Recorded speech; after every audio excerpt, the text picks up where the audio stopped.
Gen Podcast Gedong-gedongan edukatif dan nasihat. Assalamualaikum warahmatullahi wabarakatuh. Bismillah, alhamdulillah, wassalatu wassalamu ala rasulillah wa ala alihi washabihi wa ala maba'du. Sahabat Gen yang dirahmati Allah subhanahu wa ta'ala, kali ini kita membahas tentang wudhu.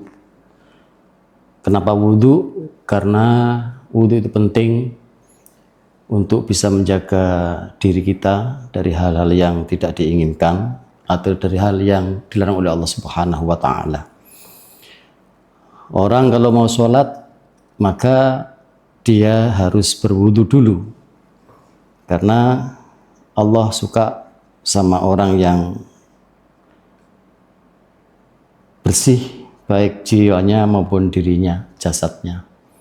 Seperti dalam sebuah ayat, innallaha yuhibbut tawwabin wa yuhibbul mutatahhirin.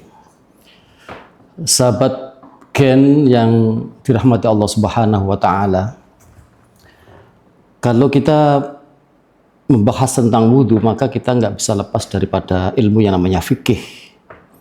Dalam ilmu fikih itu ada semboyan di sana, may yuridillahu bihi khairan yufaqihu fiddin. Barang siapa yang dikehendaki Allah menjadi yang baik, maka Allah akan menjadikan dia sebagai orang yang paham tentang masalah agama. Agama di sini bagaimana? Agama ini mungkin ad-din itu bisa dikatakan nasihat, ad-din juga bisa dikatakan adab, ad-din bisa dikatakan syariah. Sahabat Gen yang dirahmati Allah Subhanahu wa taala, ketika kita mau melakukan sesuatu yang baik, tentunya mungkin sholat dan baca Quran dan lain sebagainya, bagi orang mukallaf itu harus suci. Suci di sini kita bahas pertama tentang wudhu. Wudhu itu filosofinya atau awal mulanya itu dalam suatu hikayah, dalam suatu riwayat mengatakan bahwa wudhu itu mensucikan beberapa anggota badan atau panca indera yang dulu pernah dilakukan oleh Nabiullah Adam alaihissalam ketika beliau di surga. Ketika beliau di surga itu disertai seorang istri atau istrinya, yaitu namanya Ibu Hawa. Ada cerita tentang itu bahwa akhirnya Ibu Hawa itu mungkin hamil, kemudian nyidam dalam bahasa Jawa. Itu pengen buah, namanya buah khuldi. Dan buah khuldi ini memang dilarang oleh Allah Subhanahu wa taala, untuk didekati saja dilarang, apalagi dimakan. Nah, ini biasanya orang-orang Jawa atau orang-orang yang nyidam itu macam-macam mintanya. Akhirnya Nabi Adam kalah dengan rengean seorang istri yang pengen mencicipi buah khuldi. Nah, buah khuldi ini pada akhirnya dipetiklah buah khuldi ini, kemudian diberikan pada istrinya yaitu Hawa. Nah, wudhu ini masih ada berkaitan dengan itu. Ada beberapa rukun wudhu, ya, ada beberapa rukun wudhu. Yang pertama itu ada niat. Yang kemudian yang kedua ghuslul wajhi.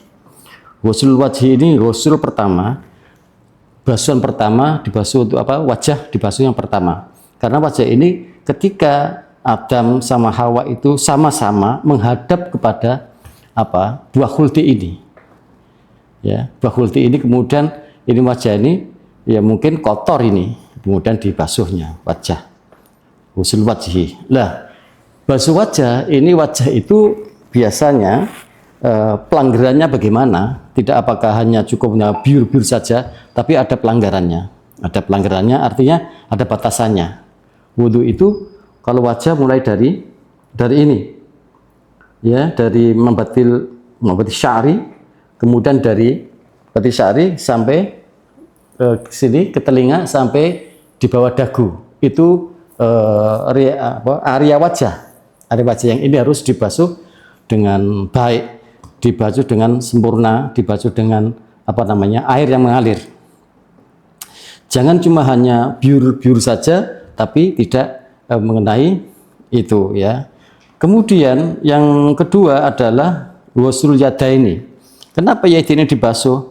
Ya, filosofinya yaitu tadi tangan ini untuk memetik bunga buah khuldi. Kalau kita semua mungkin tangan ini boleh jadi untuk mencuri, untuk melukai orang, untuk untuk menulis yang tidak baik, atau bahkan sekarang ini Gen Z itu ya untuk chatting yang tidak baik. Nah, ketika dia menghadap Allah, maka ini bersih juga, harus bersih. Ya, harus bersih. Oke, dua ini, yang pertama ya niat, tiga ya. Yang pertama niat, yang kedua basuh wajah, kemudian yang ketiga adalah basuh tangan. Tangan ini, biar tangan ini mungkin nanti aktivitas tangan ini bisa menjadi baik, aktivitas tangan ini menjadi baik ya. Kemudian masuk ba'du roksi. Mas ba'du roksi itu ngusap sebagian rambut kepala, ngusap sebagian rambut kepala. Nah, ini harus difahami antara ghuslun dan mashun itu beda. Ya, antara ghusl dan masah itu harus beda. Kalau ghusl itu harus airnya mengalir, tapi kalau ngusap hanya bisa ambil sedikit air kemudian diusapkan sebagian rambut kepala. Kita tidak harus mengusap semuanya, karena yang di redaksi sisi ada mashu ba'di roksi, sebagian rambut kepala. Oke. Jadi yang keempat ini mashu ba'di roksi tidak harus digebyur semuanya, karena ghusl sama masah harus beda.